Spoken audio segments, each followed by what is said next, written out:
Bueno, muy buenas tardes, queridos amigos que no te la cuenten. Acá el padre Javier Olivares Rabasi. Y hace un par de días intenté hacer por este canal un vivo que no tuvo éxito simplemente por una cuestión de conexión. La verdad que andaba con mala conexión ese día. Era un día donde estaba jugando Argentina contra Bolivia, en un partido por las eliminatorias. Ustedes saben que nuestro país, Argentina, es muy, pero muy futbolero, entonces había poca conexión. Pero había prometido yo hacer un pequeño programa, espero que sea pequeño, no muy largo, acerca de esto que el mes que viene, estamos en el mes de septiembre del 2023, el mes de octubre del 2023, especialmente el día dedicado a San Francisco de Asís, el santo más parecido a nuestro Señor Jesucristo, según se comenta en la historia de la Iglesia, va a comenzar, va a tener lugar en la ciudad eterna, en Roma, y es el llamado Sínodo de la Sinodalidad, ¿no? Vamos a explicar un poquito muy brevemente qué es eso. Em, Porque es un evento que va a ser, seguramente va a ser comentado en muchos lugares, en muchos sitios de internet, por el periodismo, en la prensa, a pesar de que hasta el momento se ha dicho que el periodismo no va a poder participar de ese evento, un poco extraño, pero bueno, seguramente va a tener acceso a las conclusiones. ¿Qué es esto del sínodo primero? Brevemente voy a comentar. En griego la palabra, aunque parezca raro, el prefijo, la preposición syne, sigma, ipsilon, ni, significa con. Aunque parezca paradójico, sin significa con en griego. Y jodos en griego, jodos, significa camino, ¿no? Sin jodos significa con camino, podríamos decir. O sea, caminar con, ambulare cum, decimos en latín, caminar con otro. Caminar juntos puede ser, una cosa así, ¿no? Y tiene digamos, su correlato en la historia de la Iglesia. Hay muchos sínodos en la historia que por lo general son sínodos locales para poder analizar una cuestión pastoral en algún momento de la historia de la Iglesia. ¿Qué hacemos con, no sé, cómo evangelizamos, por ejemplo, a los aborígenes aquí en Hispanoamérica? ¿Qué cosa definimos respecto a la disciplina eclesiástica, no sé, en Toledo, en España? Bien, un sínodo es una reunión de obispos, ¿no?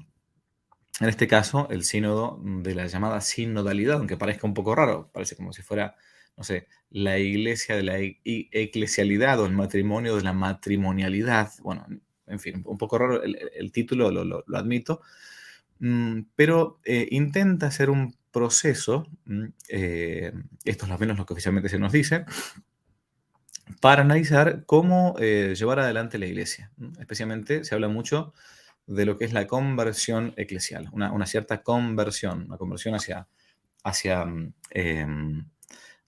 nueva cara, un nuevo rostro, esto es lo que se dice respecto del sínodo, de la sinodalidad. Y ya viene preparándose hace un par de años, ¿no? Si uno se pone a pensar, el sínodo, por ejemplo, famoso de los obispos, comenzó ya por el año 2015, y más que intentar, dice el documento que vamos a comentar enseguida, más que intentar llevar una definición, se dice comenzar un proceso. Hay algunos que dicen que el tiempo es superior al espacio. Entonces, bueno, se trata de abrir un proceso, ¿no? Bueno, un proceso que vamos a ver, la idea es llevarlo hacia un buen término, ¿no? Porque cuando uno camina, uno dice, bueno, ¿a dónde vas? ¿Qué estás haciendo? Camino. Camino. ¿A dónde caminas? Camino. ¿No? Uno siempre tiene un fin, ¿no? Se dice en filosofía que lo primero en la intención es lo último en la ejecución. Bien. Para esto, yo me voy a basar puntualmente en dos cosas que he leído. En primer lugar, el llamado Instrumentum Laboris, a ver si acá lo puedo proyectar. Este texto que salió en mes de junio de este año 2023, que se encuentran perfectamente visitable en la página oficial del Vaticano. En la descripción del video estoy dejando el link de este documento. ¿Qué significa Instrumentum Laboris? Se lee así como instrumento de trabajo, que se va a utilizar a partir del 4 de octubre del 2023 para analizar los puntos a tratar en el sínodo de la sinodalidad. Este documento, a su vez, vino precedido de muchísimas consultas hechas al pueblo de Dios, como se le llama ahora, al pueblo fiel, aunque no solamente el pueblo fiel, también llamado el pueblo, podemos decir, infiel. Vamos a ver enseguida que también algunos fueron consultados, no siendo incluso necesariamente católicos. Bien. El instrumento Laboris lo pueden leer en la página oficial, pero también a mí llegó a mis manos un libro que ha traído cierta polémica, por cierto, em, que también se encuentra disponible de modo gratuito en Internet. También dejo el link en la descripción de este video, que es este libro que está acá, que vamos a comentar, llamado así El proceso sinodal, una caja de Pandora. 100 preguntas y 100 respuestas, de José Antonio Ureta y Julio Loredo de Iscue. Tiene el prólogo del cardenal Bark. Pueden encontrarse con dos tapas por las dudas, la etapa anterior, que mostré recién, o esta etapa siguiente, ¿no? Lleva el prólogo del prefacio, digo, del cardenal Berg. Aquí tienen la firma, Raymond Leo Cardenal Berg. Le hicimos alguna vez una entrevista acá, muy, muy querida hace un par de años en nuestro canal. ¿Quién es el cardenal Berg? Para quien no los conoce, es un cardenal estadounidense que fuera, en su momento, en tiempos de Benedicto XVI, prefecto de la asignatura apostólica. ¿Qué significa prefecto de la asignatura apostólica? Algo así como el presidente de la Corte Suprema de Justicia de la nación, en este caso del Vaticano, ¿no? O sea, un canonista de muchísimo renombre. Bien. Soy sincero, yo al principio no quería leer este libro, este que está acá, la verdad. ¿Y por qué no quería leerlo? Porque uno viene escuchando cosas del sínodo, de la sinodalidad, de todo tipo, la verdad que de todo tipo. A su vez hay una sola vida, no tengo tiempo para todas las cosas, uno no tiene tiempo para todo. Y finalmente en un viaje, que hace poquito hice invitado por la Conferencia Episcopal de Bolivia, fui al país hermano de Bolivia, invitado por la Conferencia Episcopal a dar una conferencia sobre la educación católica. Puntualmente era acerca de cómo el progresismo se está metiendo en la educación católica incluso actual. Y a la vuelta de mi viaje de Bolivia tenía un par de horas muertas y como, bueno,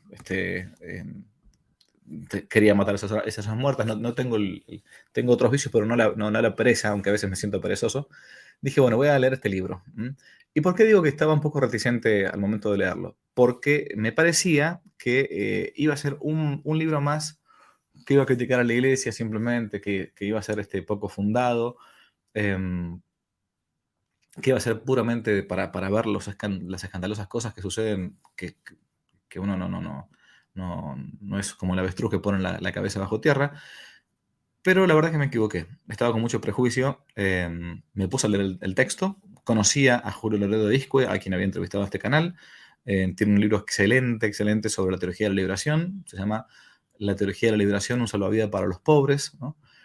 Y lo cierto es que me encontré con una joya. ¿Por qué? Porque desde el punto de vista de las fuentes, ustedes saben que yo soy doctor en historia y doctor en filosofía, he hecho 2 tesis doctorales, por lo tanto sé trabajar con fuentes. Es un texto no solamente excelentemente fundado, sino que con un tono muy, pero muy ecuánime, muy prudente, muy preciso. Entonces, no era algo, digamos, loco, nada alocado, que esto no estaba leyendo. La verdad que me llamó la atención, lo leí en un par de horas. ¿Y qué hice? Simplemente lo que hice fue intenté hacer una recensión, una reseña del libro, que escribí y publiqué en mi sitio web, que no te la cuente.org. Quise hacer un video así como este que estoy haciendo ahora en vivo, pero no había conexión. Entonces dije, bueno, cuando sea más tranquilo la conexión, lo intentaré grabar y después publicar. Entonces mi intención ahora es simplemente comentarles a ustedes, a partir del Instrumentum Laboris que leí, y a partir del libro llamado el sínodo, que está acá, el proceso sinodal, perdón, una caja de Pandora, 100 preguntas y 100 respuestas, simplemente leerles a ustedes los textos que yo fui marcando en ese libro, que a su vez se encuentran fundamentados en la nota a pie de página. Todas las cosas que se dicen ahí tienen fundamento en nota de pie de página y están sacadas de páginas oficiales de la Santa Sede o del Congreso de los Obispos o de alguna entrevista que dio algún obispo, cardenal o quien fuera. Y reitero, súper, pero súper medido para aquel que diga, no, esto es una cosa loca. Bueno, en fin. Un detalle importante, el texto con prefacio del cardenal Berg fue publicado antes del documento llamado Instrumentum Laboris, pero como veremos al final de estos comentarios, vienen a confirmar lo que se planteaba en el Instrumentum Laboris. Bien, vamos a leer entonces, intentar leer los extractos que yo voy a proyectarles a ustedes de este libro. A veces no habrá que hacer ningún comentario, otras veces será más necesario. Como dije entonces, se encuentra en el prefacio, se encuentra el prefacio del Carnelberg. Tiene también esta tapa del librito. Y acá está el prefacio, como vimos. Algunas partes se ven medio con poca descuajeringadas los textos, porque cuando se pasa el PowerPoint, el libro pasa esto con el PDF. Pero bueno, el libro se ve perfectamente. Bien, vamos a leer algunas cosas. Hay un plan en marcha, esta es la introducción, acá no hay ningún fundamento así de pie de páginas, pero se plantea un plan en marcha para reformar la Santa Iglesia que, llevado a sus últimas consecuencias, podría subvertirla hasta sus cimientos. Bien, esto es lo que afirman los autores, ¿no?, del texto, ¿no? Tras una amplia consulta internacional, están previstas 2 sesiones plenarias en Roma en 2023 y 2024. Por las dudas, inicialmente iba a ser una sesión sola en el 2023. El Papa Francisco decidió que fueran 2. Reiteramos, el Papa Francisco plantea siempre esto de que es importante, más que definir temas, abrir procesos, ¿no? Bien, que puede tener su ventaja y a veces puede tener su desventaja, porque un proceso que se abre, pero que después no llega a una conclusión, o que puede ser confuso, también tiene sus cosas. Pero bien, yo estoy hablando de la realidad, ¿no? Bien, se propone repensar la Iglesia transformándola en una nueva Iglesia constitutivamente sinodal. Nota a pie de página, documento preparatorio para la 16ª Asamblea General Ordinaria del Sínodo de los Obispos del año 21, ¿no? ¿Qué significa esto de una iglesia constitutivamente sinodal? Que esté permanentemente en proceso. Esto es lo que se quiere decir, ¿no? Acá estamos analizando desde el punto de vista fáctico, ¿no? Don't kill the messenger, se dice en inglés, no matar al mensajero. Esto es lo que se plantea. Por eso, si alguna cosa a uno no le parece bien, pues entonces yo acá intento encender la cabeza nada más, ¿eh? Este cambio podría ser radical, ya que algunos documentos sinodales hablan de una conversión. Esta palabra, conversión, aparece muchas veces en el Instrumentum Laboris que dijimos antes, o sea, en este texto. Esperen que pase por atrás. Y extrañamente en todo el documento no se habla nunca de la palabra pecado. Bueno, digo por las dudas, yo estuve leyendo el texto. ¿Qué más? Bien, este sínodo no pretende discutir cuestiones doctrinales o pastorales, o sea que en principio, dirá uno, yo no tendría que, ya que no se va a ver ninguna cosa doctrinal nueva ni nada, si uno desconoce este sínodo, no es que deja de ser católico, en principio, ¿no? Para llegar después a ciertas conclusiones, sino emprender un proceso eclesial. Acá se va a hablar mucho en el documento de un proceso para reformar la Iglesia. Una de las cosas que se plantea es que la Iglesia ha venido siendo muy atacada y golpeada a partir de los procesos penales realizados a partir del año 2000 más o menos contra sacerdotes católicos por el tema famoso de los abusos sexuales, estoy hablando. Puntualmente, como ustedes saben, y lo digo siempre, más del 80% de los abusos sexuales de miembros del clero hacia víctimas fueron abusos homosexuales, ¿no? El 20% fueron abusos heterosexuales. Estadística laica y estadística eclesial da lo mismo, ¿no? Pero bueno, entonces a partir de esto habría que combatir habría que darle una nueva cara a la Iglesia, dando un nuevo rostro, y por lo tanto hay que buscar una conversión eclesial, ¿no? Una conversión para llegar más a la gente, al pueblo, en fin, bueno, esto es lo que se plantea. Bien, acá en la opinión de un vaticanista, uno puede estar de acuerdo o no, pero Jean-Marie Guénois dice: Francisco está preparando, cito, su reforma capital, la de la sinodalidad, espera convertir a la Iglesia piramidal, centralizada y clericalizada en una comunidad más democrática y descentralizada, donde el poder se comparta más con los laicos. Fin de la cita. Acá uno podrá decir, bueno, ¿esto de dónde lo saca? Bueno, esto de la pirámide vamos a verlo enseguida después, más adelante. El prefecto, o el ex prefecto de lo que fuera la ex Sagrada Congregación para la Doctrina de la Fe, hoy se llama Dicasterio para la Sagrada Congregación para la Doctrina de la Fe, el cardenal Müller, plantea, hablando del proceso sinodal, especialmente en Alemania, cito, algunos sí sueñan con otra iglesia que no tiene nada que ver con la fe católica. Y quieren abusar de este proceso sinodal, de este proceso, para llegar a la Iglesia Católica, no solo en otra dirección, sino para llevar a la Iglesia Católica nosotros en otra dirección, sino hacia la destrucción de la Iglesia Católica. Especialmente vamos a verlo, aunque no en detalle, porque esto cansa, esto ha sucedido sobre todo en el sínodo alemán, súper criticado, por cierto, por el Papa Francisco.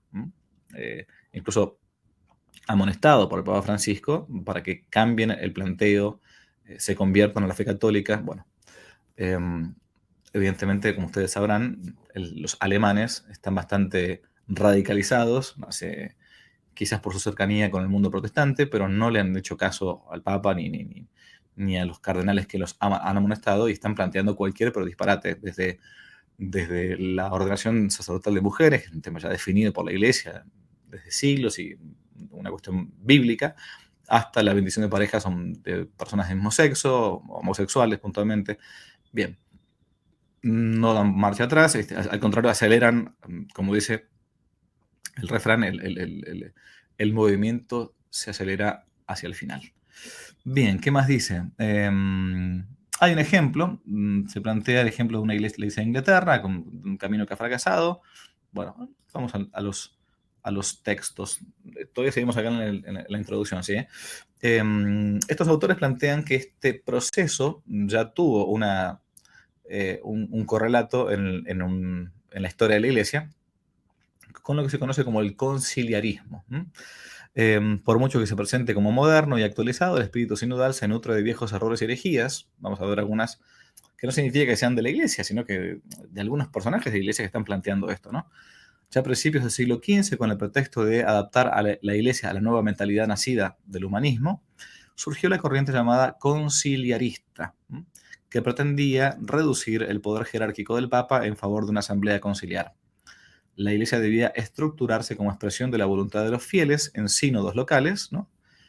Y regionales, ampliamente autónomos, cada uno con su propia lengua y costumbres. Estos sínodos debían reunirse periódicamente en un concilio general o santo sínodo detentor de la máxima autoridad de la iglesia. El papa estaba reducido a un primus inter pares, a un primero entre pares, ¿no? Bien. Es decir, se trata de un proceso que ya se intentó en otros siglos que no funcionó, que aparte, por cierto, la iglesia es jerárquica, nos gusta o no, y uno sigue a la cabeza, porque la cabeza es la que nos intenta confirmar a nosotros en la fe. Ese es la finalidad, es el cargo, el munus que tiene el Papa y que tienen los obispos. Todo obispo tiene el cargo y la carga, a su vez, de confirmar a los hermanos en la fe. Y no se trata de una cuestión democrática, ¿no? Que, bueno, que vamos a ponernos de acuerdo, la iglesia, no sé, de Bolivia, la iglesia de Colombia, la iglesia de Estados Unidos, la iglesia de Alemania, y vamos a ver después, en todo caso, que el Papa acepte nuestras costumbres, ¿no? Si en África pensamos que la poligamia está bien, en algunos lugares, en algunas tribus, entonces, bueno, que los acepta así. No, no, no. Hay un depósito de la fe que eso es lo que la iglesia intenta defender siempre, doctrinalmente hablando, y no porque cambie el obispo, no porque cambie el papa como si fuera un nuevo presidente, va a tener digamos, un estilo distinto, un carisma distinto y va a definir verdades que no se encuentran ya en el depósito de la fe. No, eso pasaría con un país, ¿no? Un presidente. Cambia la política, el presidente, cambia la política de Estado y te cambian un poco, bueno, la educación va a ser a partir de ahora pro LGBT o contra LGBT. Viene Bolsonaro en Brasil, una cosa, viene Lula en Brasil, otra cosa distinta. No, no, así no es la iglesia, no, no. No hay ningún iluminado que vaya cambiando la doctrina, ¿no? Bien. Alba, vamos a pasar por acá. Bien. Este libro está realizado entre preguntas y respuestas, porque se hizo pedagógicamente así, se planteó así, me parece un logro, porque ayuda a que en un libro muy cortito, un opúsculo casi, uno vaya viendo en preguntas y respuestas con las fuentes a pie de página los temas más interesantes. La primera pregunta elemental, ¿qué es un sínodo de los obispos? Es un organismo permanente de la Iglesia Católica, externo a la curia romana, que representa al episcopado. Fíjense que se llama sínodo de los obispos. Cosa rara porque vamos a ver que van a haber muchos laicos, casi el 25% va a estar compuesto por laicos, de hecho, ¿no? Hasta mujeres, hay un grupo femenino, entre comillas, inclusivo también lo han metido acá. Tiene una función meramente consultiva, pero puede gozar de función deliberativa cuando el Papa se lo concede. O sea, en principio es una consulta, punto, ¿no? Pero, terminado todo esto, en principio se podría tomar la decisión de que el documento final tenga también un correlato a nivel de intento de magisterio. ¿Por qué digo intento de magisterio? Porque ustedes saben que está el magisterio definitivo, llamado, o mejor dicho, ex cátedra, cuando el Papa define sobre el tema de fe y moral, de modo, y ahí se juega la infalibilidad. Se encuentra también el magisterio ordinario de la Iglesia, que es cuando el Papa simplemente va diciendo lo que siempre ha dicho la Iglesia, y va repitiendo lo mismo, va profundizando en todo caso temas de fe o de moral. Y se encontrará también el magisterio llamado, si queremos, personal o pontificio de un Papa, el magisterio de León XIII, personal sobre algún tema, alguna discusión teológica o política, donde ahí no se juega estrictamente hablando de la infalibilidad pontificia. Hubo papas en la historia que se equivocaron, incluso en algunos temas hasta personales o hasta políticos, e incluso en algunos pastorales y hasta doctrinales, pero que él no quería definir como algo, como doctrina de la iglesia, ¿no? Bien, uno respetará su opinión como doctor privado, pero hasta ahí nomás. Bien, y como siempre sabemos, algo para que sea magisterio de la iglesia tiene que estar en consonancia con lo que siempre enseñó la iglesia. Eso, eso llamaremos el magisterio ordinario, ¿no?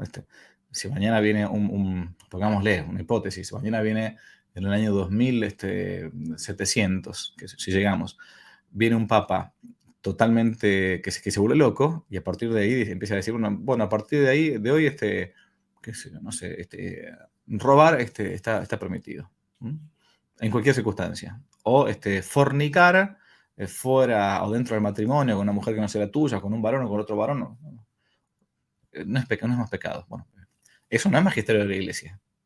Es un magisterio personal, pontificio del errado, equivocado, ¿no? A quien yo no debería seguir. ¿Por qué? Porque va en contra del depósito, de lo que está depositado, ¿no? La iglesia, reitero, siempre digo lo mismo, la iglesia no tiene la verdad en cuanto que es dueña de ella. En todo caso es administradora de la verdad, como esposa de Cristo, maestro Cristo esposo. Bien, ¿las conclusiones de un sínodo son de suyo vinculantes? No, en el pasado el documento final de un sínodo de los obispos no tenía valor magisterial, pues su rol era de dar sugerencias al sumo pontífice. Después de las reformas introducidas por el Papa Francisco en 2015, el documento final pasa directamente a ser parte del magisterio ordinario si es aprobado precisamente por el pontífice. Por eso es que nos interesa. No porque lo que se va a decir ahora se va a consultar, sino por el final, ¿no? Que obviamente uno como católico, como hijo de la iglesia, espera que sea algo como debe ser, que no contradiga en nada. ¿Y qué pasa, padre, si llegase a contradecir bueno, entonces no habrá que seguir alguna cosa, porque evidentemente se habrán equivocado en eso. Ahí no habrá infalibilidad. Si mañana este sínodo cualquiera llegase a decir, qué sé yo, no sé, a partir de ahora el aborto está bien, por más que lo diga quien sea que lo diga, yo no puedo seguirlo, porque yo tengo que seguir el catecismo, lo dice la Biblia, es sencillo, ¿no? El depósito de la fe. Bueno, por eso confiemos en Dios que también sabe hacer su obra, ¿no? ¿Puede un sínodo de los obispos o un papa cambiar la doctrina o las estructuras de la Iglesia Católica? Bueno, obviamente, sabemos que no, ni un papa puede hacerlo, ni un ángel del cielo, dice San Pablo, ni siquiera si un ángel del cielo viniera, bueno, esto ya lo sabemos del catecismo, ¿no? A enseñarles un evangelio distinto. Bien. ¿Qué cambios introdujo el Papa Francisco en el Sínodo de los Obispos? Bueno, estoy citando, manifestando su deseo de que todo el pueblo de Dios sea consultado en la preparación de las asambleas sinodales, el Papa propuso un plan para crear una nueva iglesia sinodal. La premisa es que, por el sentido sobrenatural de la fe, llamado el sensus fidei, el sentido de la fe, sensus, sentido, fidei, de la fe, ¿no? Todo el pueblo de Dios no puede equivocarse, y esto es totalmente cierto, ¿no? Bien. es infalible incredendo. O sea, todo el pueblo fiel, ¿no? Todos los bautizados, por un sentido natural de la oveja, ese instinto natural, digamos, ¿no? Instinto sobrenatural, mejor dicho, en este caso de la fe, sobre un tema puntual, no pueden todos juntos al mismo tiempo equivocarse, ¿no? Porque Dios le ha dado también una cierta infalibilidad de en la creencia, creyendo al todo el pueblo fiel. Bueno, esto es algo parecido a lo que pasó, siglo IV, tiempo del arrianismo, donde la inmensa mayoría de los obispos e incluso hasta el Papa, se plantea, aunque hay una discusión sobre este tema, creían que Jesucristo no era Dios. Era una criatura, era un hombre muy bueno, una super criatura si queremos, pero no era Dios. Solamente Dios era Dios Padre. Dios Hijo no. Jesucristo no era Dios Hijo. Punto. Pero el pueblo fiel, la inmensa mayoría del pueblo fiel, mantuvo el dogma de la fe. Lo mismo pasó con la virginidad de María, Nuestra Señora, cuando se declara el dogma de la infalibilidad, de la virginidad de la Santísima Virgen María. Lo mismo. Bien, entonces, tienes olfato para encontrar los caminos que el Señor abre a su iglesia. La iglesia sinodal sería una iglesia de la escucha recíproca. El pueblo a la jerarquía del pueblo, bien, en fin. ¿Qué justificación ofrece el Papa Francisco para esta alteración radical del sínodo de los obispos? Esto de plantear el modo de manejarse a partir de ahora. Según el Papa Francisco, los obispos son al mismo tiempo maestros y discípulos. Maestros, es cierto, cuando anuncian la palabra, estoy citando, la palabra de la verdad en nombre de Cristo, cabeza y pastor.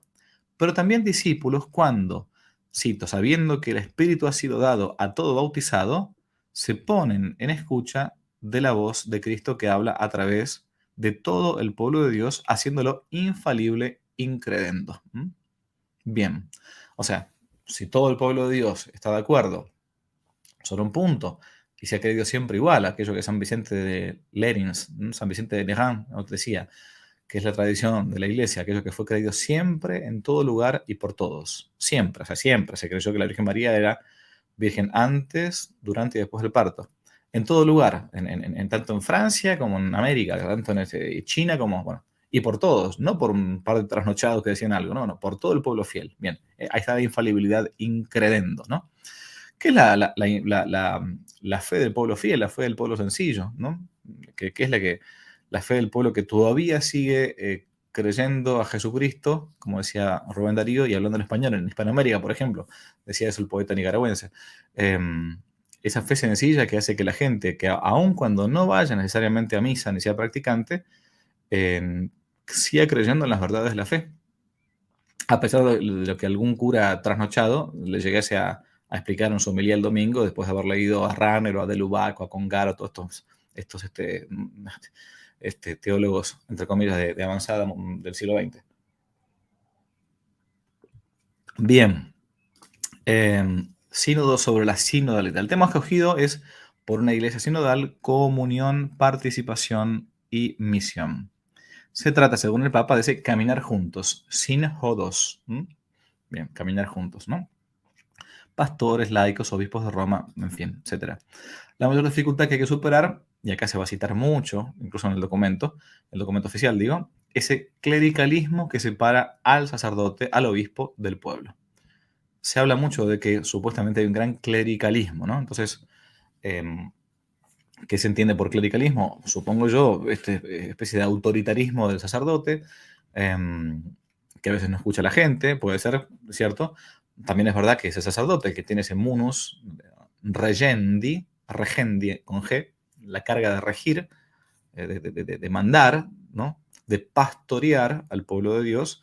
Bien, se habla mucho. Caminar juntos descubre cómo su línea sea más bien la horizontalidad en lugar de la verticalidad, ¿no? El discurso del Santo Padre, el año 21, o sea, en vez de ser algo verticalista, se plantea algo más horizontal. Bueno. Bien. En el próximo sínodo, pues, no se discutirá sobre un tema pastoral específico, como normalmente sucede en estas asambleas, sino sobre la propia estructura de la iglesia, Por eso se le conoce más bien como sínodo de la sinodalidad. Acá se plantea entonces no un tema, como decimos al principio, específico. Vamos a ver si, no sé, qué sé yo, los curas tienen que casarse o no tienen que casarse, si hay que dar la comunión o no hasta a los niños antes de los 6 años o después de los 6 años, o si la confirmación tiene que venir antes de la comunión o después de la no, no, es un tema sobre toda la iglesia en general, sobre cómo hay que manejar la iglesia a partir de ahora. De esto se trata.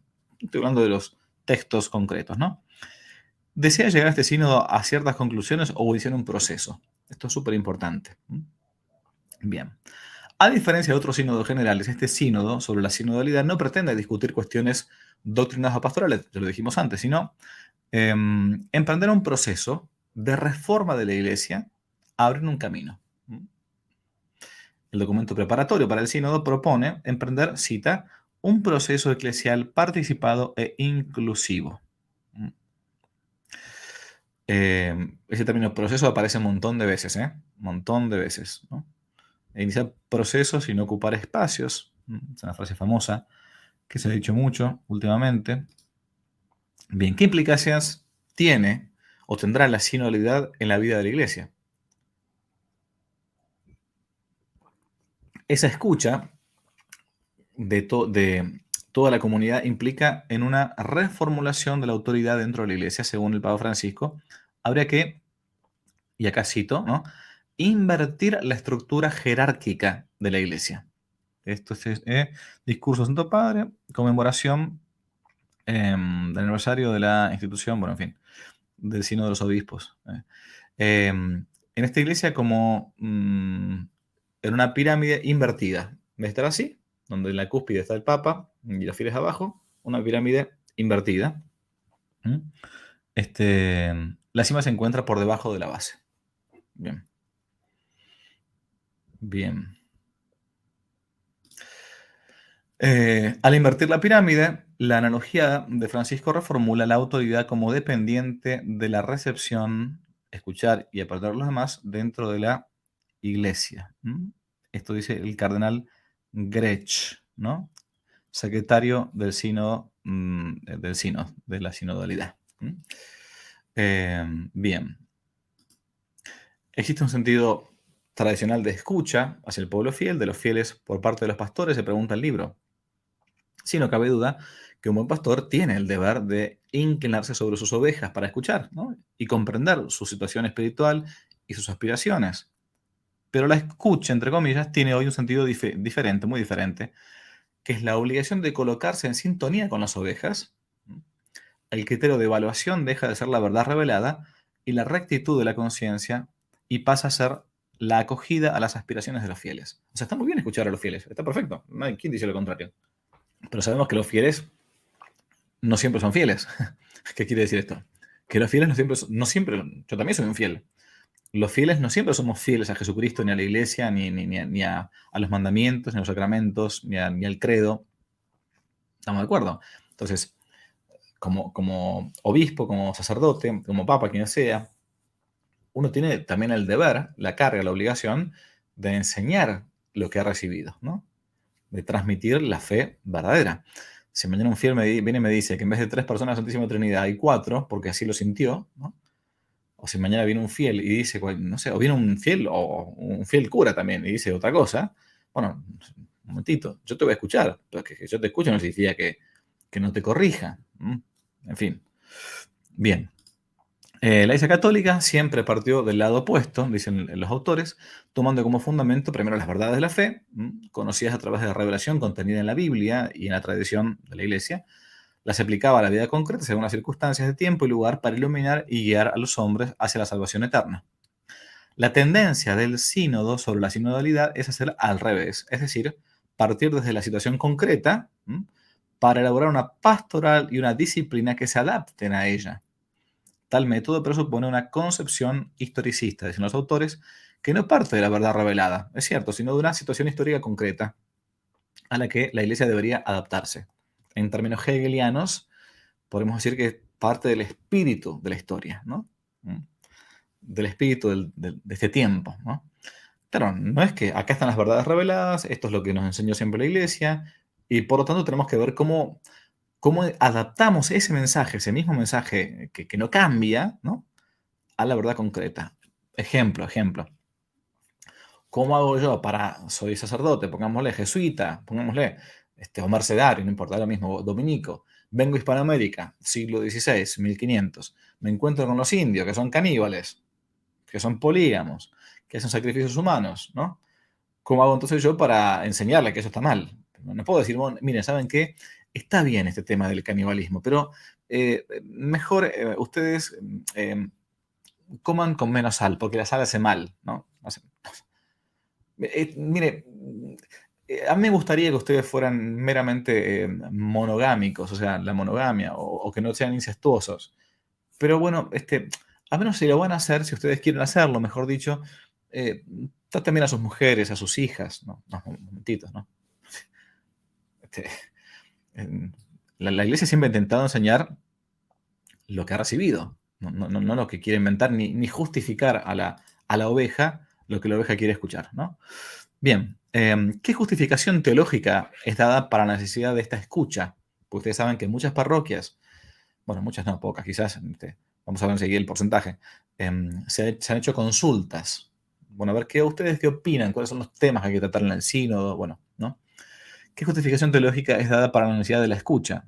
El Papa Francisco, los organizadores del sínodo de los documentos preparatorios insisten, cita, en que la totalidad de los fieles que tienen la unción del Espíritu Santo, por el bautismo obviamente, no puede equivocarse en la fe, aquel famoso infalible incredendo. Este es el planteo a nivel de principios, dado que todos los fieles, todos los bautizados, ¿no?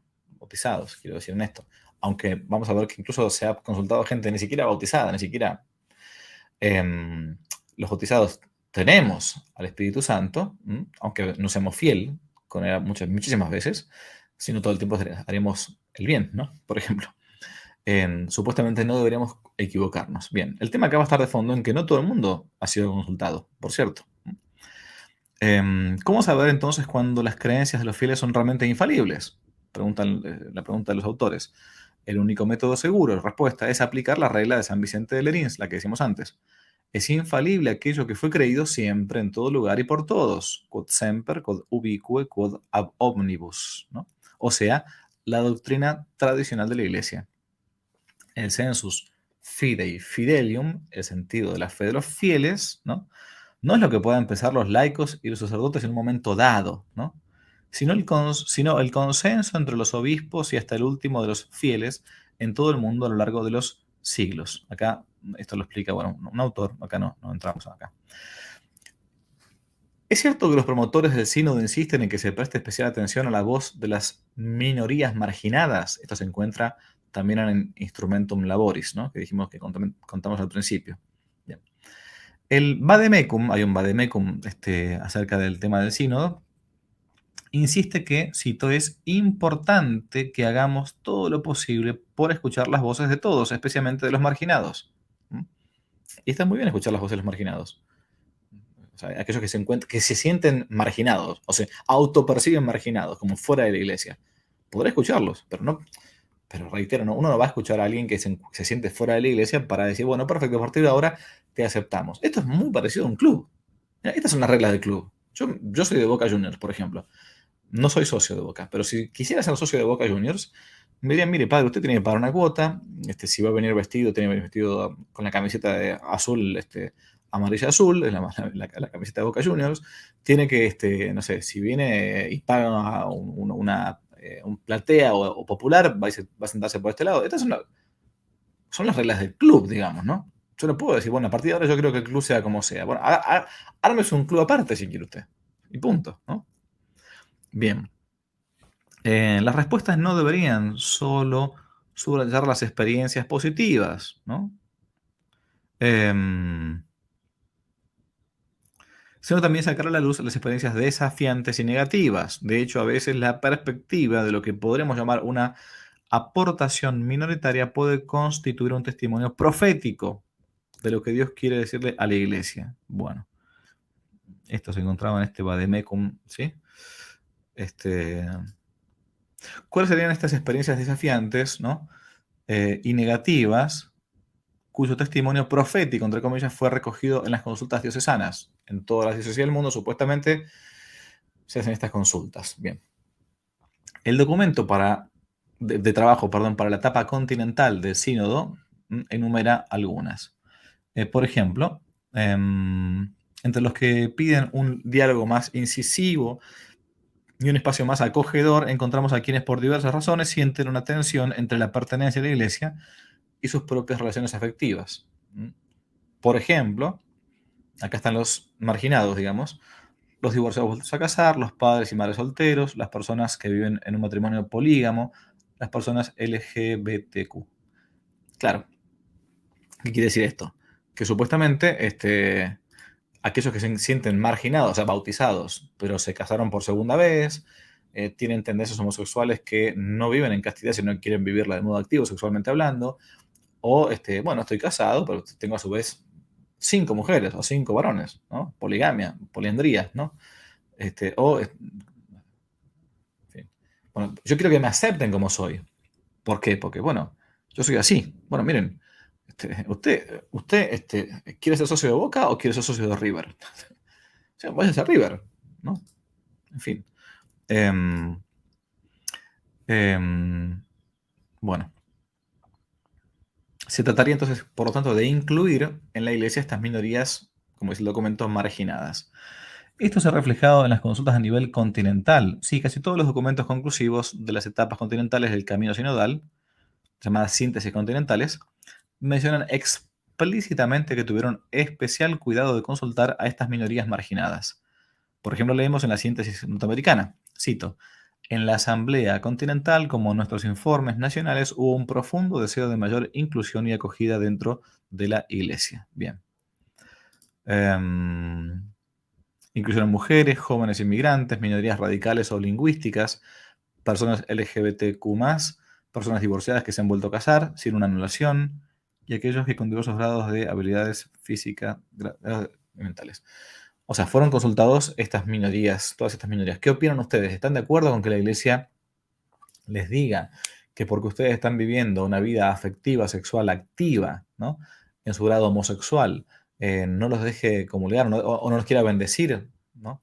No, no estoy de acuerdo porque, bueno, yo quiero que me incluyan. No pasa nada, estás incluido por el bautismo en todo caso, pero tenés que convertirte. Tenés esta tendencia desordenada hacia la sodomía. Bueno, habrá que convertirse y vivir castamente. ¿Te casaste por la iglesia? ¿Te fue mal en tu matrimonio? Tu matrimonio era válido. Y entonces, bueno, y se separaron porque tu mujer te dejó, tu marido te dejó. Bueno, habrá que tomar esa carrera, esa cruz y no decir, bueno, no pasa nada adelante, si no estamos haciendo un mal. Bueno, ¿qué dice el documento de trabajo para la etapa continental sobre la ordenación de mujeres? Afirma que muchas mujeres sienten tristeza porque sus aportes y carismas no siempre son valorados. Dice finalmente que muchos reclaman el diaconado femenino y la posibilidad de que las mujeres puedan predicar. Un paso significativo fue dado por el propio Papa Francisco en abril y por primera vez en la historia. Él mismo concedió a las mujeres el poder de voto en el sínodo, que terminó hasta siendo el 25% de los participantes sean seglares, a lo que decíamos antes, ¿no? El mismo Papa Francisco ha dicho que las mujeres no pueden ser sacerdotes, que si no, en todo caso, se hagan una iglesia paralela. Ma non possiamo andare oltre la rivelazione e l'esplicitazione dogmatica. Capito questo? Siamo cattolici, eh?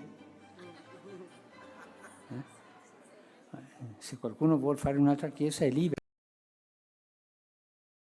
Pero bueno, acá se ha insistido con el tema este. Estos temas son realmente novedosos. El caso más expresivo fue el llamado Concilio Pastoral de los Países Bajos. Bueno, algo parecido se intentó en otro momento que funcionó mal. La inclusión radical es la clave para entender el próximo sínodo. Sí, este vademecum, de que hablábamos para el sínodo, afirma que, cita, hay que hacer esfuerzos genuinos para asegurar la inclusión de los que están en los márgenes o se sienten excluidos, ¿no? Acá se habla muchísimo este tema de la inclusión, la inclusión, la inclusión. Bien. Se puede considerar esta inclusión como continuadora de la Iglesia de los pobres, propuesta por la teología de la liberación, dicen los autores. Bien. Se habla mucho de iglesia para heridos y rotos, ¿no? A menudo están muchos marginados también en nuestra iglesia. En varios llamados se recuerda que en el espíritu de Jesús hay que ser inclusivos con los pobres, comunidades LGBT y compañía, parejas en segunda unión, sacerdotes que quieren regresar a la iglesia en su nueva situación. ¿Qué significa esto? Un cura, pongámosle que yo, el padre Javier, Dios no lo quiera, deja el ministerio, se junta con una mujer, pero después quiere volver, porque claro, este, bueno, no, mira, te equivocaste, haz tu vida, pedí la dispensa, reducir todo el alcalde, cásate por la iglesia, salva tu alma, ¿no? Acá está el punto, acá los fieles han sido consultados. ¿Mm? En teoría, el proceso sinodal debería consultar a todo el pueblo de Dios. Esta infalibilidad incredendo que decíamos al principio, ¿no? Bien. Se trata en general de minorías progresistas, dice el texto, ya consagradas a la lucha por la reforma de la Iglesia, porque vamos a ver que el porcentaje es mínimo de la gente que fue consultada. Mínimo. Ejemplo, la Conferencia Episcopal Francesa, informó que 150.000 personas se habían, cita, movilizado para contribuir a la reflexión sobre el Sínodo de 2023 sobre la sinodalidad. Esto representa apenas el 3,47% de los fieles que van a misa los domingos, es decir, el 0,35% de todos los católicos en Francia. O sea, el 0,35% de los católicos bautizados en Francia fue consultado para el tema del sínodo, ¿no? Un documento del Sínodo Nacional de la Iglesia Católica Española afirma: en este camino compartido han participado en España 14.000 grupos sinodales que han implicado a más de 215.000 personas, incluidos los religiosos. Esto representa apenas el 7,7% de los fieles que van a misa los domingos, o sea, el 0,77% de los católicos españoles. O sea, esa infalibilidad incredendo de todo el pueblo fiel, 0,77 en España. ¿Mm? Estas cifras son similares en casi todos los países, veamos. En Austria participaron el 1,04% de los católicos. En Bélgica el 0,54% de los católicos. En Irlanda el 1,13% de los católicos. En Inglaterra el 0,79% de los católicos. En América Latina, nosotros, Hispanoamérica, 0,21% de los católicos. Por eso la inmensa mayoría de nosotros no hemos sido ni consultados con estos temas. En Polonia, también católica, la participación fue 0,58% de los católicos. ¿A qué voy con todo esto? Es que el pueblo fiel, que tiene esa infalibilidad, digo, incredendo, el pueblo fiel en general ni se enteró de esto. Ni se enteró. Esta es la razón por la cual yo dije, tratemos de hacer un programa para que se vea, por lo menos, qué está pasando, qué está sucediendo. ¿Mm? ¿Por qué? Porque si no, a uno después cuando llegue el momento, le van a bajar la información por los medios, por la televisión, por lo que sea, que a partir de un día para otro, y sabemos que la iglesia no, tiene sus crisis, como hoy, está en crisis, claramente, como ha estado siempre en crisis, desde Judas en adelante, ¿no? Pero seamos muy, muy claros y sopesemos las cosas. Que no nos vendan gato por liebre. Hoy por hoy hay que estar informado de estas cosas. No para escandalizarse, sino para saber discriminar el trigo de la cizaña, la verdad de la mentira, la falsedad del error. Bien. ¿Qué significan estas cifras? Basados en estas cifras, que como dijimos son consistentes a nivel mundial, podemos afirmar que el Sínodo General sobre la Sinodalidad suscita muy poco interés entre los fieles. De hecho, ha suscitado poquísimo interés, por eso muchos no teníamos ni idea del tema. En todo caso, la exigua respuesta de los fieles a los sondeos del sínodo levanta una pregunta crucial que de suyo podría invalidarlo por la raíz. Es decir, se puede hablar de consulta al pueblo de Dios, ¿no? O apenas a pequeñas minorías. ¿Cuáles son estas minorías? ¿Quién las mueve? En muchos casos habrán sido gente sencilla que respondió, pero en otros casos, no me cabe duda, tiene que haber sido gente que está ideologizada, que ha respondido cosas que quería escuchar, más bien. Estos cambios afectarán también la liturgia. Cuando ¿Cuál es el principal problema de la Iglesia según los promotores del sínodo? Según los promotores del sínodo, el principal problema sería el clericalismo, ya lo dijimos antes, o sea, sus estructuras jerárquicas que la dividen entre clérigos y seglares, entre ecclesia docens, significa la iglesia que enseña, iglesia docente, y la ecclesia discens, la iglesia como discípula, discens, discípulo, ¿no? Discípulos, la iglesia que recibe la enseñanza, ¿no? ¿Cuál sería el remedio al clericalismo? El remedio al clericalismo sería la implementación de la corresponsabilidad a través del reconocimiento de la igual dignidad de todos los bautizados y del valor de los carismas y ministerios laicales. Entonces, tanto el obispo como el sacerdote como el laico normal serían igualmente responsables y como todos somos iglesia, como ese movimiento famoso que nació en Alemania, ¿no? Todos somos iglesia, súper progresista, el movimiento ese que no me acuerdo de la época, por los principios del 2000 o fines del 90, los 90, buscaban eso, una iglesia donde no hubiera una estructura jerárquica, ¿no? Jesucristo, cabeza de la iglesia es el cuerpo místico de Jesucristo, ¿no? Y que se va enseñando su doctrina por medio de los pastores hacia abajo. No, a partir de ahora, algunos plantearon una especie de iglesia democrática, donde cada uno vamos votando. Bueno, a ver si van cambiando los signos de los tiempos, entonces cambiemos la doctrina. Momentito, reitero, la iglesia no es la dueña de la verdad, ni siquiera, es la administradora de la verdad. Que es Jesucristo nuestro Señor, que ya dejó el depósito de la fe, ¿no? La iglesia no va cambiando de doctrina porque va cambiando de papas, va cambiando de obispos, y viene un iluminado y te dice una cosa nueva, y entonces está iluminado por el Espíritu Santo. Entonces, no, eso es lo que pasa con los pastores protestantes en todo caso, no con la iglesia. ¿Hasta dónde se pretende llevar el reconocimiento de los carismas, esto de los laicos que decían antes? Bueno, con todo este sínodo sobre la sinodalidad, también la cuestión de los carismas y ministerios laicales es tema abierto a la discusión en continua evolución. Recordemos que en los documentos del sínodo amazónico, hace un par de años se pedía, entre otras cosas, que la acción de los brujos y chamanes fuera reconocida como un ministerio de la iglesia. Brujos y chamanes en la Amazonía, aquí en Hispanoamérica, tenían que ser como una especie de acólitos o lectores. Totalmente locos, estamos todos locos, ¿no? Algunos planteaban esto. Bien. Todo esto se inspira muchísimo, y muchos de los promotores de este tema ahora, de estas locuras que a veces quieren hacer pasar como que fue el pueblo de Dios, ¿no? 0,7% de toda la gente, bueno. Se inspiran mucho, o están, mejor dicho, promovidas, por lo que es el camino sinodal alemán, de Sinodale Weg, ¿no? Weg significa camino.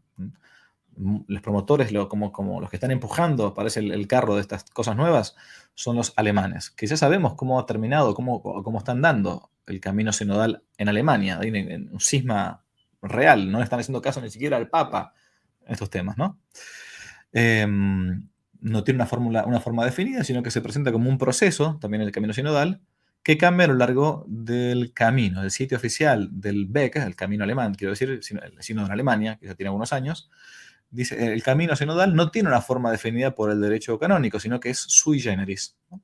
Cambiante. Se puede definir como un proceso que recorre un camino. Esto dicen ellos mismos del sínodo de Alemania. Este camino debe ser totalmente abierto. En la reunión general de Lingen, el cardenal Reinhard Marx, arzobispo de Múnich, y entonces presidente de la Conferencia Episcopal Alemana, decía: la fe solo puede crecer y profundizarse si uno se libera de los bloqueos en los pensamientos, si uno enfrenta un debate libre y abierto y desarrolla la capacidad de asumir nuevas posiciones y abrir nuevos caminos.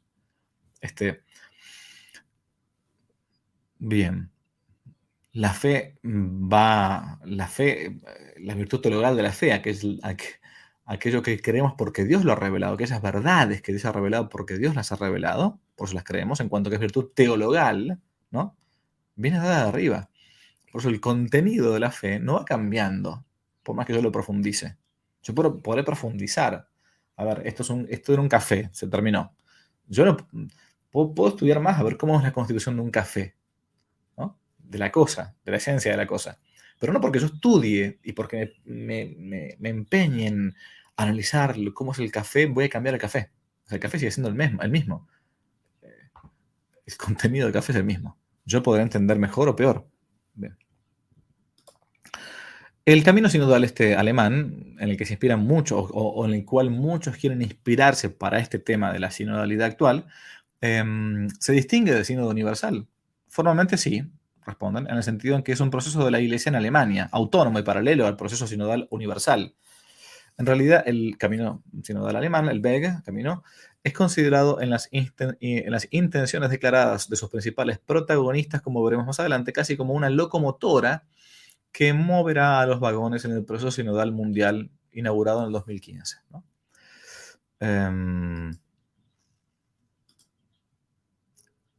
A ver, espérenme. Ese camino sinodal alemán supone un cambio de paradigma cultural en la Iglesia. Sí, cita Georg Banzige, ¿no? Obispo de Limburgo, la clausura del camino sinodal. Sí, el sínodo debe conducir a un cambio de paradigma cultural, a un cambio en la praxis de la Iglesia. Claro, no te van a decir ellos, estos que son de avanzada, progres de avanzada, no te van a decir tenemos que cambiar, no sé, la moral de la Iglesia, la fe de la Iglesia. Van a hablar siempre de la pastoralidad, de cambiar la praxis, ¿no? Tenemos que adaptarnos al mundo. Bien. En realidad, nuestro Señor decía, vosotros sois la sal de la tierra, la luz del mundo, ¿no? No es la Iglesia la que tiene que adaptarse al mundo, sino en todo caso el mundo que tiene que adaptarse a los principios de la Iglesia. A los principios de la Iglesia significa los principios de Jesucristo, nuestro Señor, ¿no? En otras palabras, el camino sinodal alemán deberá cambiar no apenas elementos accidentales, sino sus propios cimientos, ¿no? Ese tendrá que destruirse, solo entonces podremos construir una nueva iglesia. Esto suena radical y en realidad lo es. Responde el presidente de la Federación de la Juventud Católica Alemana, un tal Gregor Potthuhn o algo así.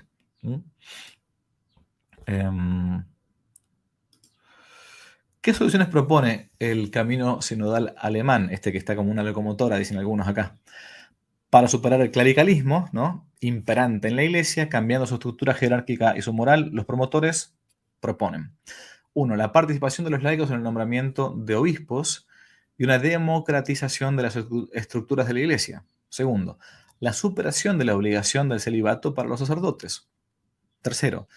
Esto es todo en el camino sinodal alemán que están queriendo, algunos parece meter en este tema. La admisión al orden sagrado de personas homosexuales. 4. La apertura del ministerio sacramental a las mujeres. Ya dijimos que esto está definido. Bien, la revalorización de la homosexualidad y la aceptación de las uniones entre personas del mismo sexo. La condenación de la moral sexual tradicional de la Iglesia. Es como si tuvieran, como decía un cura amigo, como si para ellos los mandamientos fueran de la cintura para abajo, y no la cintura para arriba. Al final de cuentas, si uno se quiere plantear acá, son los signos sexuales de los tiempos. O sea, quieren, como muchos creen nada más que la Iglesia, que la moral católica se basa nada más que en la parte del sexto y noveno mandamiento, de la cintura para abajo, y se olvidan del resto, ¿no? Quieren estos que plantean estas cosas de intentar hacer un cambio eclesial, un cambio en la Iglesia que justifique sus desordenados deseos.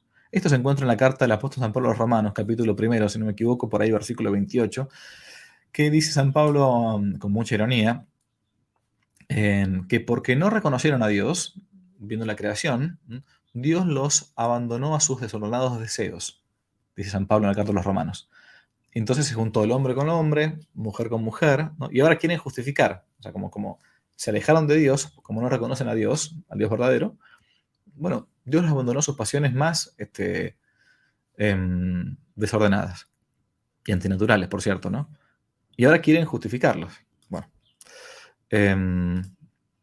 seguimos un poquito más, falta poco. ¿Qué pretenden los promotores del camino sinodal alemán en lo que se refiere al gobierno de la Iglesia? Son los que, reitero, los que están intentando ir a la avanzada con todo esto. Los promotores proponen una deconstrucción de las estructuras jerárquicas de la Iglesia que produzca cambios profundos en su sistema de autoridad. La autoridad de los obispos será limitada por consejos laicos que tendrían poder de decisión. Bien. Esto que parece una locura, en muchos países nuestros hispanos parece una locura, hace décadas que viene sucediendo en Alemania o en Holanda. Yo he estado una vez en Holanda visitando a unos curas amigos y me planteaban que ni siquiera ellos tienen la llave de la parroquia. Es una especie de consejo parroquial que maneja absolutamente todo, ¿no? Y el cura termina siendo una especie de empleado de los laicos, ¿no?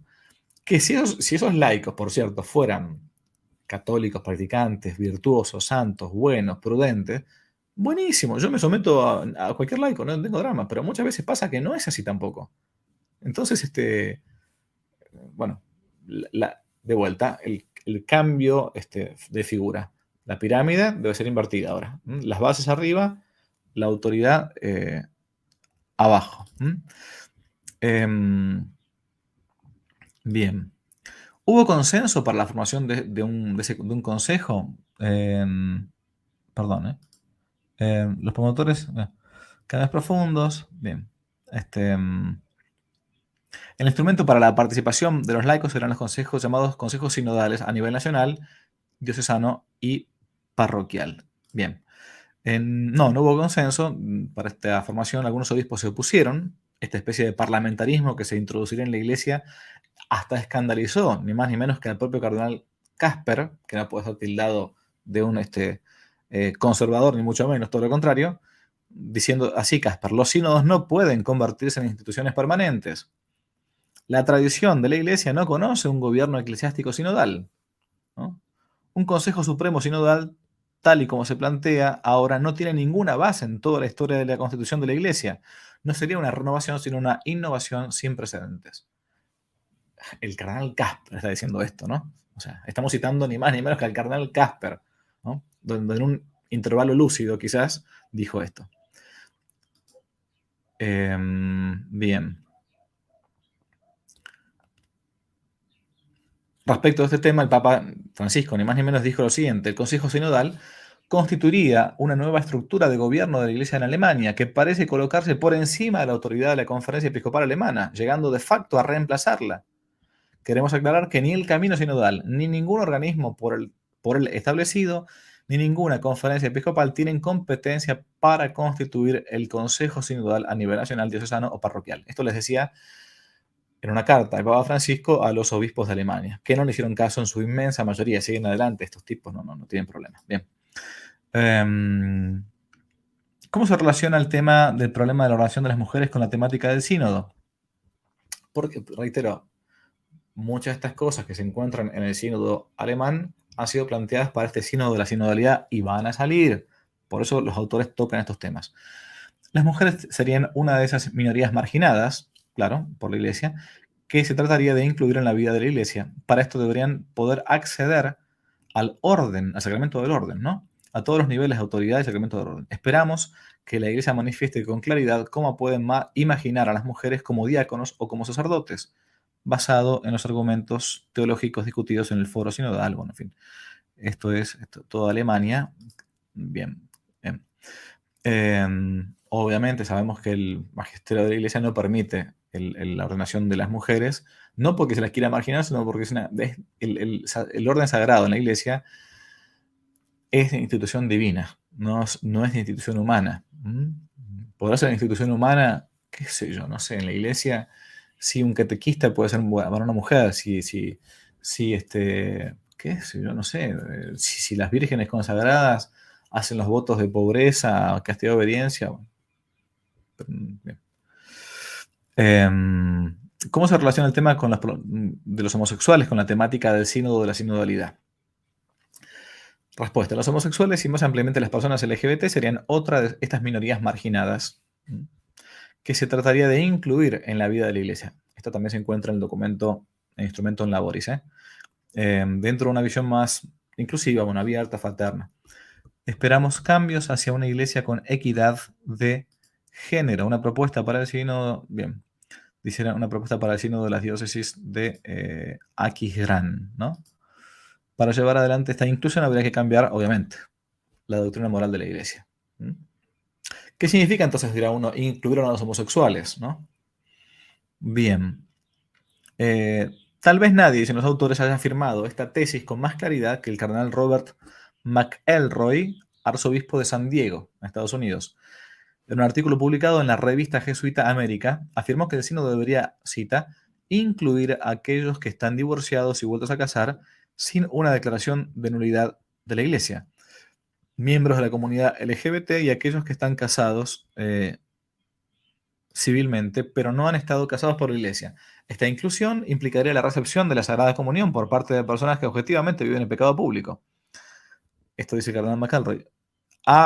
He propuesto que los católicos divorciados vueltos a casar o las personas LGBT que buscan ardientemente la gracia de Dios en sus vidas no sean excluidos categóricamente de la Eucaristía. Estamos totalmente de acuerdo con esto. ¿Qué quiero decir con esto? Que si alguien se divorció y se volvió a casar, pero vive en castidad, como lo ha dicho Juan Pablo II, creo que en Familiares Consorcios, si no me equivoco, o ha enseñado Juan Pablo II o Benedicto, digo, en las últimas décadas también, si una persona tiene tendencias homosexuales, pero no realiza los actos y se arrepiente si es que los hizo, perfectamente accede al sacramento de la confesión, de la Eucaristía, de la confirmación, de lo que sea. Pero si yo no estoy en gracia de Dios, no puedo comulgar. No, porque San Pablo dice que te tragas tu propia condenación. No. Para poder incluir a homosexuales, habría que cambiar la doctrina moral de la Iglesia. Sí, un documento preparatorio del Camino Alemán afirma: estamos convencidos de que la reorientación de la pastoral no será posible sin una profunda reforma de la moral sexual de la Iglesia. Lo dicen en voz alta. En particular, la enseñanza que considera éticamente legítimas las relaciones sexuales solo en el marco de un matrimonio legítimo y solo en la constante apertura a la procreación. Ha llevado a una amplia ruptura del magisterio con los fieles. Claro. Igualmente leemos en otro documento del BEG, Camino Alemán. En la línea de esta reevaluación de la homosexualidad, entre otras cosas, habría que revisar los párrafos 2357 y 59 y 96 del Catecismo de la Iglesia Católica, ¿no? Bien. En el compendio del Catecismo, los actos homosexuales deberían ser eliminados de la lista de pecados graves contra la castidad. Lo dicen así descaradamente. Su sexualidad realizada incluso en los actos sexuales no es un pecado que lo separa de Dios. Bueno, ¿saben qué hacemos? Hagamos una cosa. Más fácil. Arranquemos un par de páginas del Evangelio, el Antiguo Testamento, y nos quedemos tranquilos. Ya está, no nos hagamos problema. Hagamos una nueva Biblia. Arranquemos libros de la Biblia, como hicieron los protestantes, por cierto, que tienen una Biblia incompleta, ¿no? Y nos quedamos más tranquilos, no nos conviene, ¿no? No es otra la opinión del cardenal Luxemburgues de Luxemburgo, Jean-Claude Hollerich, relator general del Sínodo, que ha declarado que la doctrina de la Iglesia sobre las relaciones homosexuales es falsa y debería, por lo tanto, cambiarse. Se encuentra, obviamente, el texto con la fuente de esta declaración. Esta opinión es compartida por algunos episcopados, recientemente por algunos obispos franceses que pidieron al Papa que el catecismo de la Iglesia Católica fuese modificado para que no se condenen los actos homosexuales como intrínsecamente desordenados. Bien, ya estamos terminando, bien, los promotores del camino sinodal alemán son los únicos que piden esta inclusión de homosexuales. No, como vimos, casi todos los documentos conclusivos de las etapas continentales del camino sinodal, las llamadas síntesis continentales, mencionan de modo explícito la necesidad de incluir a personas LGBTQ. Bien. Claro, ante la imposibilidad de aprobar la unión de personas homosexuales del mismo sexo, ante la imposibilidad de analogar y de casar en matrimonio sacramental a personas del mismo sexo, se buscaron subterfugios canónicos, ¿no? Bien, por ejemplo, en el año 22 los obispos flamencos de Flandes aprobaron un rito de bendición de parejas homosexuales que fue después asumido por el camino sinodal alemán. La idea no es nueva. Ya en el 2015, por ocasión del Sínodo de la Familia, el Comité Central de los Católicos Alemanes había propuesto, cita, un mayor desarrollo de las familias, de las fórmulas litúrgicas, en particular, bendiciones de parejas del mismo sexo, de nuevas parejas de divorciados y para decisiones importantes en la vida familiar. ¿Aprobó el Vaticano esto? No, no aprobó esto, no está aprobado. Al contrario, hubo una respuesta, un responso, se llama así, de la Congregación para la Doctrina de la Fe a un dubium significa una duda, que escribieron al Vaticano para preguntar sobre si estaba bien o no las bendiciones de parejas del mismo sexo, y respondió el Vaticano, no es lícito en el año 21 impartir una bendición a relaciones o a parejas, incluso estables, que implican una praxis sexual fuera del matrimonio. Bien. ¿Qué es la familia según la doctrina de la Iglesia? Bueno, obviamente, un varón y una mujer, unidos en matrimonio, eso es una familia. Pero aunque no se puede entonces hablar de familia en ámbitos homosexuales, van a buscar otras palabras. Por ejemplo, aunque a veces se hable de matrimonio en los documentos de Camino al Cielo alemán, lo más común es hablar de Partner, Schaftsformen, formas de parejas, ¿no? Distintas formas de familia, distintas formas de pareja, ¿no? Bien. Más para no ser discriminatorios. Bien. ¿Qué más? Algunas autoridades alemanas, digamos, eclesiales, obviamente que te dejan perplejo, dicen los autores, en una entrevista a la publicación croata Glas Concilia, el cardenal Hollerich, este es relator, creo que es del sínodo importante, puso en cuestión el magisterio de Juan Pablo II sobre la ordenación de mujeres. Le preguntaron si la situación puede cambiar, respondió, sí, con el tiempo puede cambiar. A la pregunta del reportero de si no era eso una doctrina infalible de la Iglesia, respondió, no estoy seguro que se le pueda llamar infalible. Probablemente no. Además condena la doctrina del catecismo de la Iglesia Católica que llama a las personas homosexuales a la castidad. Cito, llamarlos a la castidad, dice este cardenal, es como hablarles en egipcio. Nuestro Señor no hablaba en egipcio, pero hablaba claro. Bien. Bueno, dice acá el texto final, fueron escritas basadas en los documentos relativos al sínodo sobre la sinodalidad anteriores a la publicación de este Instrumentum Laboris, presentado en Roma en junio del 2023. La pregunta de los autores es, ¿cambia el Instrumentum Laboris en algo de fundamental lo dicho en este estudio? Nos parece que no solo confirma la dirección que este proceso sinodal lleva desde hace años. Bien, confirma y aumenta perplejidades, ¿no? Este es Instrumentum Laboris final. Bien. Para terminar, este libro en un momento fue, bueno, ha causado mucha repercusión en muchísimos medios. Un libro, reitero, que citamos al principio, que es un libro que está con muy buen tono, o sea, no es algo agresivo, ¿no? En el sentido de no fundamentado. Cada página, como ustedes pudieron ver, ¿sí? Está con nota a pie de página, fundamentado lo que está diciendo, no está hablando de locuras, ¿no? No está hablando de locuras. Y entonces le preguntaron en su momento, creo que a la vuelta del viaje del Santo Padre a Mongolia, un periodista le preguntó así en la cara, miren, salió este libro con el prólogo de Cardenal Burke, diciendo esto. Bueno, voy a ver si acá encuentro lo encontré dando vuelta acá en internet al video con la respuesta del Papa. A ver si sale. Sì, Santo Padre, lei ha parlato adesso del sinodo e tutti siamo d'accordo con lei che questo sinodo suscita molta curiosità e molto interesse, ma purtroppo suscita anche molte critiche che vengono da ambienti cattolici e voglio riferirmi a un libro del prólogo con el cardenal Burke que dice que es la caja de Pandora, que el sínodo es la caja de Pandora, es decir, la caja donde vendrán todas las calamidades para la Iglesia. ¿Qué piensa de esta oposición y cree que será una posición superada por la realidad o condizionará al sínodo? Non so se l'ho detto qualche volta, alcuni mesi fa ho chiamato un Carmelo e come vanno le monache, Madre Sole? Alla priora mi ha risposto e alla fine mi dice, ma Santità, un Carmelo non italiano, e Santità, abbiamo paura col sino Ma cosa succede? Volete inviare una sola al sinodo? Ho detto io scherzando, se no abbiamo paura che ci cambi la dottrina. E questo è quello che lei dice. C'è quest'idea, ma se tu vai avanti alle radici di queste idee, troverai ideologie.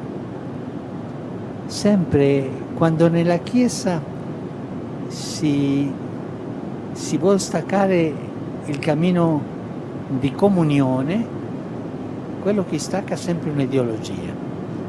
E accusano la Chiesa di questo, dell'altro, ma mai l'accusano di quello che è vero, peccatrice, mai dicono peccatrice, mai ideologano questo, e difendono una dottrina, fra virgolette, che è una dottrina come l'acqua distillata, che non ha gusto niente e che non è la vera dottrina cattolica, che è nel credo, e che tante volte la vera dottrina cattolica scandalizza, come scandalizza l'idea che Dio si è fatto carne, che Dio si è fatto uomo, che la Madonna ha conservato la sua virginità. Questo scandalizza, no? E la dottrina cattolica dalle volte scandalizza. Le ideologie sono tutte destillati e non scandalizzano mai. Bien. Bueno, como vemos, hasta el mismo, hasta los periodistas le han planteado esto de que hay cierta perplejidad, obviamente. ¿Cómo no va a quedar perplejo ante un montón de cosas y barbaridades que se vienen diciendo, se comentan? Y entonces uno dice, bueno, a ver, la ideología siempre es mala. Siempre la ideología es un sistema cerrado de pensamiento independiente de la realidad y hay que combatirla en todos los ámbitos. Pero una cosa es la ideología, otra cosa es la doctrina verdadera. ¿No? Si alguien quiere intentar imponer una moral, una fe distinta de la que nuestro Señor nos ha enseñado o que la Iglesia siempre ha querido transmitir, bueno, en realidad la ideología es de aquellos que quieren imponerla, ¿no? Desde afuera o distintos. Por eso nos pareció interesante hacer este programa comentando estas cosas porque, reitero, ahora en el mes de octubre 2023 va a estar en la primera etapa del sínodo, de la sinodalidad. Uno se va a ver hasta bombardeado por muchas cosas y hay que saber siempre cribar y discernir este tipo de comentarios que aparecen o que van a aparecer seguramente. Y a su vez también tener en cuenta lo siguiente. Miren, esto es muy importante. San Pablo, en la carta a los Gálatas, capítulo 1, versículo 8, dice: si aún nosotros, un ángel del cielo, lo que decía antes, os anunciara otro evangelio distinto del que os hemos anunciado, sea anatema. Y repite, como antes hemos dicho, también ahora lo repito, si alguno os predica diferente evangelio del que habéis recibido, sea anatema, o sea condenados, ¿no? Así que, a no tener miedo, a mantener la misma fe, como yo digo siempre, quiero morir en la fe que me transmitieron mis abuelitos, quiero morir en la fe de mis padres, quiero morir por la fe que se encuentra en la Sagrada Escritura, en los Evangelios, en la tradición, en el magisterio perenne y milenario de la Iglesia, en el catecismo, si queremos. O sea, simplemente eso, ¿no? Simplemente eso. A estar atentos, entonces, a abrir los ojos, a no escandalizarse, a saber que el pueblo fiel tiene en su inmensa mayoría esa infalibilidad incredendo, como sucedió, y decíamos antes, en tiempo de los arrianos, donde muchos sacerdotes o clérigos, obispos, lo que sea, estaban en desacuerdo con la doctrina verdadera de la Iglesia, y fue el pueblo fiel el que salió triunfante con un par de obispos para afirmar el dogma de la divinidad de nuestro Señor Jesucristo, Dios verdadero hecho hombre. A estar atentos, a levantar los ojos, levantar la vista, como dice también nuestro Señor, cuando uno escucha este tipo de cosas o ese tipo de planteos raros, no hay que escucharlos y en todo caso sentirse alegre porque es una gracia todavía estar de pie, es una gracia el combatir, es una gracia mantenernos atentos y diligentes, militantes en nuestra vida de la fe y de la gracia. Dios los bendiga mucho, le pido que recen por mí y, como siempre, que no te la cuenten. Si les parece bien, suscríbanse y compartan el video. Chao, chao. Si les gustó el video, aparte de suscribirse, activar la campanita y comentar, en la descripción de este video se van a encontrar con el link de la plataforma Patreon, un modo concreto de apoyar este apostolado que intenta hacer una contrarrevolución cultural y espiritual. Dios los bendiga y que no te la cuenten.